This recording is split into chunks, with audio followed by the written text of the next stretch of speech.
Hello everyone. ಈಗ ಶ್ರಾವಣ ಮಾಸ ಸಮೀಪ ಬರಾಕತೈತ್ರಿ. ಮತ್ತು ಶ್ರಾವಣ ಮಾಸ ತನ್ನ ಜೊತೆಗೆ ಸಾಲು ಸಾಲು ಹಬ್ಬಗಳನ್ನು ಕೂಡ ಕರ್ಕೊಂಡು ಬರ್ತೈತಿ. ಪ್ರತಿ ಹಬ್ಬಕ್ಕೂ ನಾವು ಒಂದೊಂದು ಥರ ಡಿಫ್ರೆಂಟ್ ಸಿಹಿ ಅಡುಗೆಯನ್ನು ಮಾಡ್ತೀವಿ. ಆ ಪದಾರ್ಥಗಳೊಳಗೆ ಈ ಕರಿಗಡುಬೂ ಒಂದ್ರಿ. ಹಾಗಾಗಿ ಇದು ಕರಿಗಡುಬನ್ನು ಯಾವ ರೀತಿ ಮಾಡೋದು ಅಂಥೇಳಿ ನೋಡ್ತಾ ಹೋಗೋಣ. ಈಗ ನಾನಿಲ್ಲಿ 2 ಕಪ್ ಆಗುವಷ್ಟು ಕಡಲೆಬೇಳೆನ ತೊಗೊಂಡೇನಿ. ತೂಕದೊಳಗೆ ಇದು 350 ಗ್ರಾಮ್ನಷ್ಟು ಐತ್ರಿ. ಮತ್ತು ಈ ಕಡಲೆಬೇಳೆನ ಈಗ ಒಂದು 2 ನೀರಿಂದ ಸ್ವಚ್ಛಾಗಿ ವಾಶ್ ಮಾಡಿ ತೊಗೊಳ್ಳೋಣಂತ. ಈ ಕಡುಬಿನ ನೈವೇದ್ಯ ಶ್ರೀ ಗಣಪತಿಗೆ, ಲಕ್ಷ್ಮಿಗೆ ಭಾಳ ಇಷ್ಟ ಆಗ್ತೈತಿ ಅಂತ ಹೇಳ್ತಾರೆ. ಅದ್ರ ಜೊತೆಗೆ ಸೌದತ್ತಿ ಶ್ರೀ ರೇಣುಕಾದೇವಿಗಂತೂ ಇದು ಮೋಸ್ಟ್ ಫೇವ್ರೆಟ್ ನೈವೇದ್ಯ ಅಂತ ಹೇಳ್ಬೋದು. ಯಾಕಂದ್ರೆ ಕಡುಬಿನ ನೈವೇದ್ಯ ದೇವಿಗೆ ತೋರಿಸೋದ್ರಿಂದ ದೇವಿ ಪ್ರಸನ್ನ ಆಗ್ತಾಳ ಅನ್ನೋ ನಂಬಿಕೆ ಭಕ್ತರೊಳಗೆ ಐತ್ರಿ. ಇದನ್ನು ಮಾಡೋದು ಅಷ್ಟೇನು ಕಷ್ಟದ ಕೆಲಸ ಅಲ್ರಿ. ಒಂದ್ಸಲ ಹೂರಣ ಎಲ್ಲ ರೆಡಿ ಮಾಡಿ ಇಟ್ಕೊಂಡ್ವಿ ಅಂದ್ರೆ ಆದಷ್ಟು ಜಲ್ದಿನ ಮಾಡ್ಕೊಂಡು ಬಿಡ್ಬೋದು. ಕಡಲೆಬೇಳೆನ ತೊಳೆದಾದ್ಮೇಲೆ ನಾನಿಲ್ಲಿ 3 ಗ್ಲಾಸ್ನಷ್ಟು ನೀರನ್ನು ಹಾಕೇನ್ರಿ. ಅಂದ್ರೆ 2 ಕಪ್ ಕಡಲೆಬೇಳೆಗೆ 3 ಗ್ಲಾಸ್ನಷ್ಟು ನೀರು ಹಾಕಿ ಮೇಲೆ ಒಂದು ಸಣ್ಣ ಸ್ಪೂನ್ಲೆ ಆಗುವಷ್ಟು ಆಯಿಲ್ನ ಹಾಕೇನಿ. ಮತ್ತು ಒಂದು 2 ಚಿಟಿಕೆಯಷ್ಟು ಅರಿಶಿನ ಹಾಕಿ 1 ಗಂಟೆವರೆಗೂ ನಾನಿದನ್ನ ನೆನಿಲಿಕ್ಕೆ ಬಿಟ್ಟಿದ್ದೆ ರೀ. 1 ಗಂಟೆ ಆದಮೇಲೆ ನೋಡಿರಿ ಸ್ವಲ್ಪ ಕಾಳೆಲ್ಲ ನೆಂದಾವ.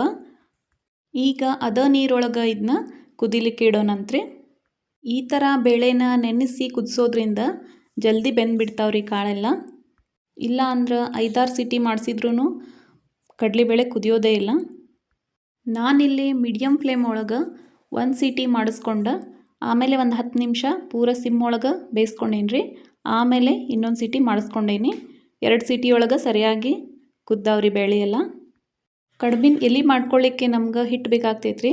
ಅದಕ್ಕಾಗಿ ನಾನಿಲ್ಲಿ 1 ಕಪ್ ಆಗುವಷ್ಟು ಮೈದಾ ಹಿಟ್ಟು ಮತ್ತು 2 ಕಪ್ ಆಗುವಷ್ಟು ಗೋಧಿ ಹಿಟ್ಟನ್ನು ತೊಗೊಂಡೇನಿ. ಪೂರಾ ಮೈದಾ ಹಿಟ್ಟೊಳಗೆ ಮಾಡ್ಬೋದ್ರಿ ಇದನ್ನ. ಬಟ್ ಸ್ವಲ್ಪ ಡೈಜೆಷನ್ಗೆ ಹೆಲ್ಪ್ ಆಗಲಿ ಅಂಥೇಳಿ ಗೋಧಿ ಹಿಟ್ಟನ್ನು ಯೂಸ್ ಮಾಡೇನಿ.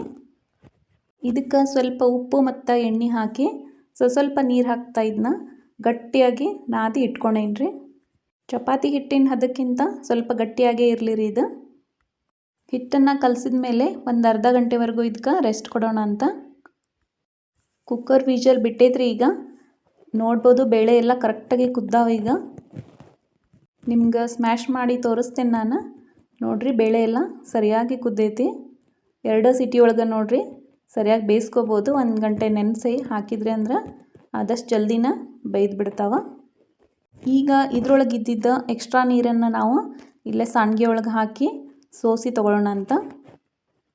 ಸಾಣಿಗೆ ಒಳಗೆ ಹಾಕಿ ಒಂದು 10 ನಿಮಿಷ ಹಂಗೆ ಬಿಟ್ಬಿಡೋಣ್ರಿ. ತಾನ ನೀರೆಲ್ಲ ಬಸದ್ ಕೆಳಗೆ ಬರ್ತಾವ. ಅದ ಸೋಸಿದ ನೀರೊಳಗೆ ಇನ್ನೊಂದು ಸ್ವಲ್ಪ ಬೇಳೆ ಹಾಕಿ ಕಟ್ಟಿನ ಸಾರು ಮಾಡ್ಕೋಬೋದ್ರಿ. ಈಗ ಬೇಳೆ ಎಲ್ಲ ನಾನು ವಾಪಸ್ ಕುಕ್ಕರ್ಗೆ ಹಾಕ್ಕೊಳತ್ತೀನಿ ರೀ. ಅದಕ್ಕೆ ಬೆಲ್ಲ ಮಿಕ್ಸ್ ಮಾಡಿ ಕುದಿಸ್ಕೊಳ್ಳೋಣಂತ ಸ್ವಲ್ಪ ಹೊತ್ತು. 2 ಕಪ್ ಬೇಳೆಗೆ 1 ಕಪ್ ಬೆಲ್ಲ ಕರೆಕ್ಟ್ ಆಗ್ತೈತ್ರಿ. ಸ್ವಲ್ಪ ಸಿಹಿ ಬೇಕಂದ್ರೆ ಸ್ವಲ್ಪ ಹೆಚ್ಚಿಗೆ ಹಾಕ್ಕೋರಿ. ಸಿಹಿ ಕಡಿಮೆ ಬೇಕಂದ್ರೆ ಬೆಲ್ಲದ ಪ್ರಮಾಣನ ಸ್ವಲ್ಪ ಕಡಿಮೆ ಮಾಡಿರಿ. ಈಗ ಎರಡೂ ಸರಿಯಾಗಿ ಸ್ಮ್ಯಾಶ್ ಮಾಡ್ಕೊಳ್ಳೋಣ್ರಿ. ಬೆಲ್ಲ ಹಾಕಿರೋದ್ರಿಂದ ಸ್ವಲ್ಪ ನೀರು ಅನ್ನಿಸ್ತೈತಿ, ತೆಳ್ಳಗಾಗೈತಂತ ಅನ್ನಿಸ್ತೈತಿ. ಅದಕ್ಕಾಗಿ ಒಂದು ಸಲ ಸ್ಟವ್ ಮೇಲೆ ಇಟ್ಟಿದ್ದನ್ನ ಸರಿಯಾಗಿ ಗಟ್ಟಿಯಾಗೋ ತನಕ ಕುದಿಸ್ಕೊಳ್ಳೋಣಂತ. ಕೆಲವೊಬ್ಬರು ಕಡಲೆಬೇಳೆನ ಕುದಿಸುವಾಗ ಸ್ವಲ್ಪ ಜಾಸ್ತಿನ ನೀರು ಹಾಕ್ತಾರ್ರಿ ಸರಿಯಾಗಿ ಬೇಯ್ತಾವ ಅಂಥೇಳಿ. ಬಟ್ ಅದರಿಂದ ಜಲ್ದಿ ಕುದಿಯೋದಿಲ್ಲ. ಟೈಮ್ ಭಾಳ ತೊಗೋತೈತೆ ಕಡಲೆಬೇಳೆ ಕುದಿಲಿಕ್ಕೆ. ಮತ್ತು ಕುಕ್ಕರ್ ಒಳಗೆ ಹಾಕಿದ್ರಂತೂ ಅದೆಲ್ಲ ಕೆಳಗಡೆ ಸೋರಿ ಎಲ್ಲ ಕಿಚನ್ ಮೆಸ್ಸಿ ಆಗಿಬಿಡ್ತೈತಿ. ಮತ್ತು ಅದನ್ನೆಲ್ಲ ತೊಳಿತಾ ಕೂಡಬೇಕಾಗ್ತೈತಿ. ಓಪನ್ ಆಗಿ ಪಾತ್ರೆ ಒಳಗೆ ಬೇಯಿಸ್ಕೊತೀನಿ ಅಂದ್ರೆ ನೀರು ಎಷ್ಟು ಬೇಕಷ್ಟು ಹಾಕ್ಬೋದು.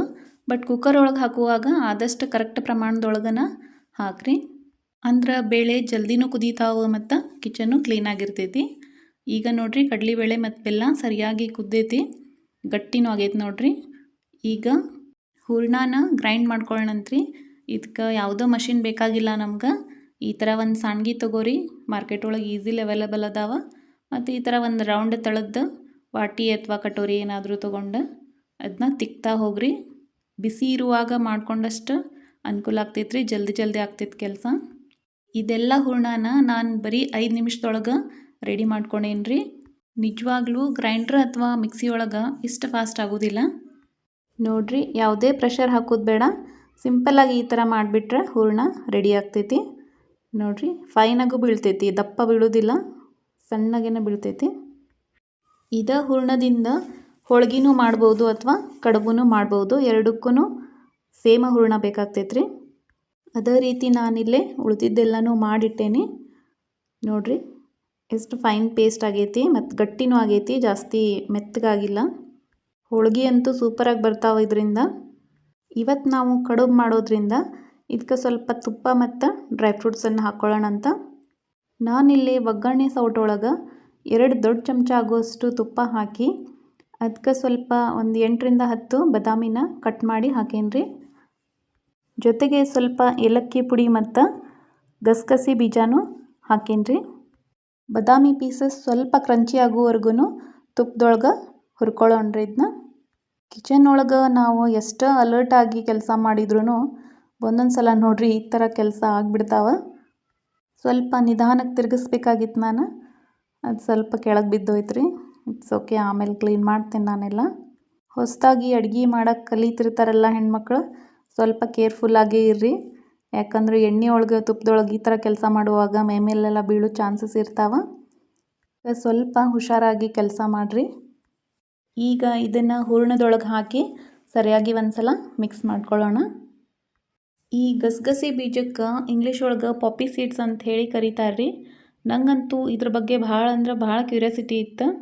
ಅಂದ್ರೆ ಇದನ್ನು ಯಾವ ಥರ ಬೆಳಿತಾರೆ, ಇದ್ರ ಗಿಡ ಯಾವ ರೀತಿ ಇರ್ತೈತಿ, ಮತ್ತು ಇವು ಬೀಜ ಯಾವ ರೀತಿ ರೆಡಿ ಆಗ್ತಾವೆ, ಹೂ ಒಳಗಿರ್ತಾವೋ ಕಾಯಿ ಒಳಗಿರ್ತಾವೋ ಅಂತ ಈ ಥರ ಎಲ್ಲ ಭಾಳ ತಲೆ ಕೆಡಿಸ್ಕೊಂಡು ಬಿಡ್ತಿದ್ದೆ. ಆಮೇಲೆ ಸ್ವಲ್ಪ ಸರ್ಚ್ ಮಾಡಿ ನೋಡಿದಾಗ ಗೊತ್ತಾಯ್ತು, ಇದು ಗಿಡದೊಳಗೆ ಒಂದು ಹತ್ತಿಕಾಯಿ ಇರ್ತೈತಲ್ಲ ಆ ಥರ ಕಾಯಿ ಒಳಗೆ ಆಗ್ತಾವ ಅಂಥೇಳಿ. ಮತ್ತು ಈ ಗಸಗಸೆ ಬೆಳೆನ ರಾಜಸ್ಥಾನ್, ಮಧ್ಯಪ್ರದೇಶ್ ಮತ್ತು ಉತ್ತರ ಪ್ರದೇಶದೊಳಗೆ ಜಾಸ್ತಿ ಬೆಳೀತಾರ ಅಂತ ಗೊತ್ತಾಯ್ತು. ಅದು ಅಂಡರ್ ಗೌರ್ಮೆಂಟ್ ರಿಸ್ಟ್ರಿಕ್ಷನ್ ಒಳಗೆ ಇದನ್ನ ಬೆಳೀತಾರೆ. ಮತ್ತು ನಿಮ್ಗೇನಾದರೂ ಗಸಗಸೆ ನೋಡೋ ಕ್ಯೂರಿಯಾಸಿಟಿ ಇದ್ರೆ ಅಥವಾ ಕಾಳು ಯಾವ ಥರ ಆಗ್ತಾವೆ ಗಿಡದೊಳಗೆ ಅನ್ನೋ ಕ್ಯೂರಿಯಾಸಿಟಿ ಇದ್ರೆ ವಿಡಿಯೋನ ಎಂಡ್ವರೆಗೂ ನೋಡಿರಿ. ನಾನು ನಿಮ್ಗೆ ತೋರಿಸ್ತೀನಿ ಗಿಡ ಯಾವ ರೀತಿ ಇರ್ತೈತಿ ಅಂಥೇಳಿ. ಈಗ ನೋಡಿರಿ, ನಾವು ಕಲಸಿಟ್ಟಿದ್ದ ಹಿಟ್ಟನ್ನ ಇನ್ನೊಂದು ಸಲ ಸರಿಯಾಗಿ ಮಿಕ್ಸ್ ಮಾಡಿಕೊಂಡು ಈ ರೀತಿ ಸಣ್ಣ ಸಣ್ಣ ಹಿಟ್ಟಿನ ಪೀಸ್ನ ರೆಡಿ ಮಾಡ್ಕೊಳ್ಳೋಣ ಅಂತ. ನಾನಿಲ್ಲೇ ಈ ಸೈಜಿಗೆ ಹಿಟ್ಟನ್ನ ತೊಗೊಂಡೇನ್ರಿ. ಇದರಿಂದ ಮೀಡಿಯಮ್ ಸೈಜಿನ ಕಡುಬನ್ನು ರೆಡಿ ಮಾಡ್ಬೋದು. ಸ್ವಲ್ಪ ಹಿಟ್ಟು ಜಾಸ್ತಿ ತೊಗೊಂಡ್ರೆ ದೊಡ್ಡ ದೊಡ್ಡ ಸೈಜಿಗೆ ಆಗ್ತಾವೆ, ಇನ್ನೂ ಸ್ವಲ್ಪ ಕಡಿಮೆ ತೊಗೊಂಡ್ರೆ ಸಣ್ಣ ಸೈಜ್ ಮಾಡ್ಕೋಬೋದು. ಬಟ್ ಸಣ್ಣ ಸೈಜ್ಗೆ ಮಾಡ್ಕೊಳ್ಳೋದು ಚಲೋ, ಯಾಕಂದ್ರೆ ಭಾಳ ದೊಡ್ಡ ಕಡುಬು ಅಂದ್ರೆ ಸರಿಯಾಗೋದಿಲ್ಲ ರೀ ಅವು. ಅದಕ್ಕೆ ಈ ಸೈಜಿಗೆ ಮಾಡ್ಕೊರಿ, ಕರೆಕ್ಟ್ ಆಗ್ತಾವೆ. ಈಗ ಈ ಹಿಟ್ಟಿಂದ ಕಡುಬಿನ ಎಲೆನ ರೆಡಿ ಮಾಡ್ಕೊಳ್ಳೋಣ. ನಾವೀಗ ಪುರಿ ಲಟ್ಟಿಸ್ತೀವಲ್ಲ ಅದೇ ರೀತಿ ಲಟ್ಟಿಸ್ತಾ ಹೋಗೋಣಂತ. ಬಟ್ ಪುರಿ ರೌಂಡ್ ಇರ್ತಾವೆ, ನಾವಿಲ್ಲೇ ಸ್ವಲ್ಪ ಓಲ್ ಶೇಪಿಗೆ ಅಂದರೆ ಉದ್ದಕ್ಕೆ ಲಟ್ಟಿಸ್ಕೊಳ್ಳೋಣಂತ. ಆದಷ್ಟು ಇವನ್ನ ತೆಳ್ಳಗೆ ಮಾಡ್ಕೊಳ್ಳಿಕ್ಕೆ ಪ್ರಯತ್ನ ಮಾಡೋಣ. ಕರ್ಚಿಕಾಯಿ ಅದು ಮಾಡುವಾಗ ನಾವು ಜಾಸ್ತಿ ತೆಳ್ಳಗೆ ಮಾಡ್ಕೋತೀವಿ ರೀ ಎಲೆನ, ಅಷ್ಟೇನು ತೆಳ್ಳಗೆ ಬೇಡ, ಸ್ವಲ್ಪ ದಪ್ಪ ಇದ್ರೆ ಓಕೆ. ಇಲ್ಲ ಐತೆ ನೋಡಿರಿ, ಚಪಾತಿ ಮಾಡ್ತೀವಲ್ಲ ಆ ಸೈಜಿಗೆ ಐತಿದ್ದು, ಅಷ್ಟಾದರೆ ಸಾಕು. ಅದೇ ರೀತಿ ಈಗ ನಾವು ಉಳಿದಿದ್ದೆಲ್ಲ ಎಲೆನೂ ರೆಡಿ ಮಾಡಿ ಇಟ್ಕೊಳ್ಳೋಣಂತ. ಒಂದು ಬ್ಯಾಚಿಗೆ ಒಂದು 12ರಿಂದ 15 ಎಲೆನ ಲಟ್ಟಿಸ್ಕೊರಿ ಅಷ್ಟೇ. ಭಾಳಷ್ಟು ಒಮ್ಮೆ ಲಟ್ಟಿಸಿ ಇಟ್ಕೊಂಡ್ಬಿಟ್ರೆ ಒಂದಕ್ಕೊಂದು ಹಿಡ್ಕೊಂಡು ಬಿಡ್ತಾವೆ, ಆಮೇಲೆ ಬಿಡಿಸೋದು ಕಷ್ಟ ಆಗ್ತೈತಿ.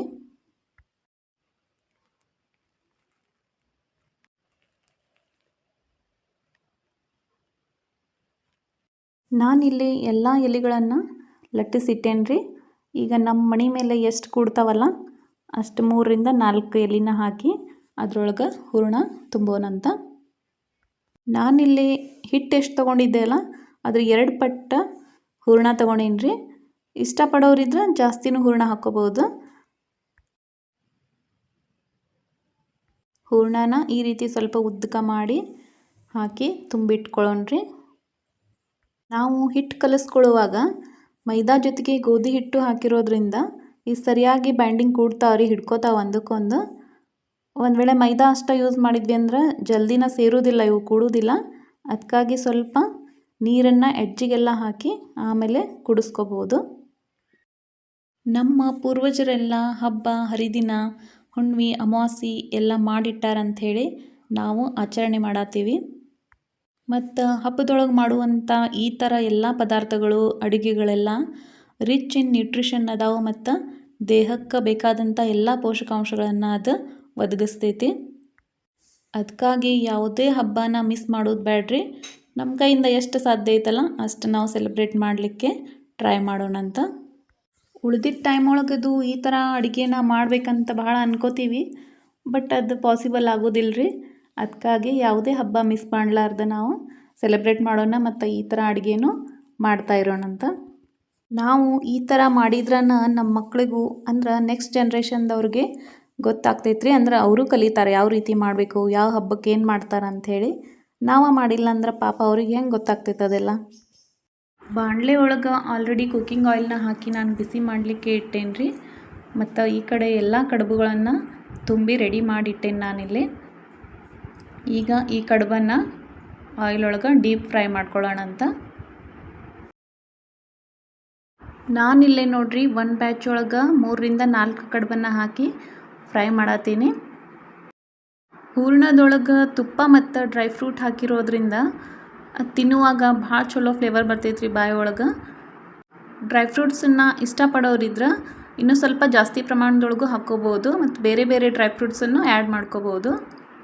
ಈಗ ನೋಡ್ರಿ ಕಡುಬನ್ನು ಎರಡೂ ಸೈಡಿಗೆ ಸರಿಯಾಗಿ ಅಂದ್ರೆ ಜಾಸ್ತಿ ಬ್ರೌನ್ ಕಲರ್ ಬರೋದು ಬೇಡ, ಬಟ್ ಎರಡೂ ಕಡೆ ಸರಿಯಾಗಿ ಕರಿದು ತೆಗಿಯೋಣ ಅಂತ. ಅದ್ಯಾಕೋ ತಿರ್ಗಕ್ಕೆ ಒಲ್ಲೆ ಅಂತ ಹೇಳತ್ತಿದ್ರಿ, ಆದರೂ ಕಷ್ಟಪಟ್ಟು ತಿರುಗಿಸಿದೆ ಅದನ್ನ. ಈಗ ನೋಡ್ರಿ ಇಷ್ಟು ಸಾಕು, ಕಲರ್ ಜಾಸ್ತಿ ಬ್ರೌನ್ ಮಾಡೋದು ಬೇಡ. ಇವನ್ನ ಆಯಿಲ್ ಒಳಗೆ ಡೀಪ್ ಫ್ರೈ ಮಾಡಿದ್ರೂ ಒಳಗೆ ಏನು ಎಣ್ಣೆ ಸೇರಿರೋದಿಲ್ಲ ರೀ. ಆಯಿಲ್ ಅಂತೂ ಸ್ವಲ್ಪನೂ ಹಿಡಿಯೋದಿಲ್ಲ ಇವು. ಇದೇ ರೀತಿ ಉಳಿದಿದ್ದ ಎಲ್ಲ ಕಡುಬೂ ಫ್ರೈ ಮಾಡಿ ತೆಗೆದಿಡೋಣಂತ್ರಿ. ಇವು ಕರಿದ ತಕ್ಷಣ ಕ್ರಂಚಿ ಇರ್ತಾವ್ರಿ, ಕುರುಮ್ ಅಂತಾವ. ನಿಮ್ಗೆ ಹಿಂಗೆ ಇಷ್ಟ ಇದ್ರೆ ಹಿಂಗೆ ಓಪನ್ ಆಗೇ ಇಡ್ರಿ, ಅಥವಾ ಮೆತ್ತಗೆ ಸಾಫ್ಟಾಗೆ ಲೈಕ್ ಆಗ್ತಾವಂದ್ರೆ ಒಂದು ಪಾತ್ರೆ ಒಳಗೆ ಹಾಕಿ ಅದನ್ನ ಮುಚ್ಚಿಡ್ರಿ, ಅಂದ್ರೆ ಸಾಫ್ಟ್ ಆಗ್ತಾವೆ. ಈ ಕರಿಗಡುಬನ್ನು 2ರಿಂದ 3 ದಿನ ಆರಾಮಾಗಿ ತಿನ್ಬೋದ್ರಿ. ಮಕ್ಳಿಗಂತೂ ಇದು ಮೋಸ್ಟ್ ಫೇವ್ರೆಟ್ ಫುಡ್. ಕೈಯೊಳಗೆ ಹಿಡ್ಕೊಂಡು ಆಟ ಆಡ್ಕೋತಾನ ಒಂದು ತಿಂದು ಮುಗಿಸ್ಬಿಡ್ತಾರೆ. ನೋಡ್ರಿ ಕರಿಗಡುಬು ಫೈನಲ್ ಆಗಿ ರೆಡಿ ಆಗ್ಯಾವ. ಇದ್ರ ಜೊತೆಗೆ ತಿನ್ನಾಕ ಕಾಳು ಇರುವಂಥ ಗಟ್ಟಿ ತುಪ್ಪ ಇದ್ರಂತೂ ಸೂಪರ್ ಕಾಂಬಿನೇಷನ್. ಹೊಸದಾಗಿ ಕರಿಗಡುಬು ಮಾಡೋರಿಗೆ ಹೆಲ್ಪ್ ಆಗಲಿ ಅಂಥೇಳಿ ನಾನು ಈ ವಿಡಿಯೋನ ಮಾಡಿದ್ದೆ ರೀ. ಐ ಹೋಪ್ ಇವತ್ತಿನ ವಿಡಿಯೋ ನಿಮ್ಗೆ ಎಲ್ಲ ಇಷ್ಟ ಆಗೈತಿ ಅಂಥೇಳಿ ನಾನು ಅನ್ಕೋತೀನಿ. ಮತ್ತು ನಾನು ಮುಂಚೆನೇ ಹೇಳ್ದಂಗೆ ಗಸಗಸೆ ಗಿಡ ಇನ್ನೂವರೆಗೂ ಯಾರು ನೋಡಿಲ್ಲಲ್ಲ ಅವ್ರಿಗಂಥೇಳಿ ನಾನು ಈ ಫೋಟೋನ ಹಾಕೇನಿ, ಚೆಕ್ ಮಾಡಿರಿ. ಮತ್ತು ವಿಡಿಯೋ ನೋಡಿದ್ದಕ್ಕಾಗಿ ಥ್ಯಾಂಕ್ ಯು.